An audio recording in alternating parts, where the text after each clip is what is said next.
In this short guide, I demonstrate how to buy shares of Ballard Power Systems Inc. Ballard develops hydrogen fuel cell technology and trades on NASDAQ under the ticker BLDP. This video is for educational purposes only and not financial advice. To buy stock, you need a broker account, and I'll use eToro as an example to show the process.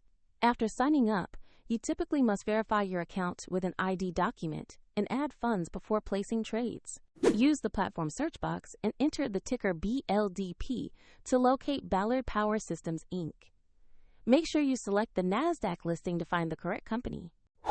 On the asset page, you will see basic company information and a price chart for quick reference.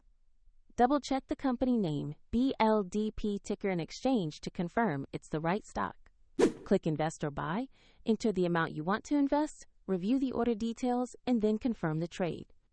If the market is closed, the order may execute when trading resumes. And if you don't have enough funds, the platform will ask you to add money before confirming. After the trade, your position will appear in the portfolio or holding screen where you can monitor it. A link to the broker is provided in the description if you want to learn more.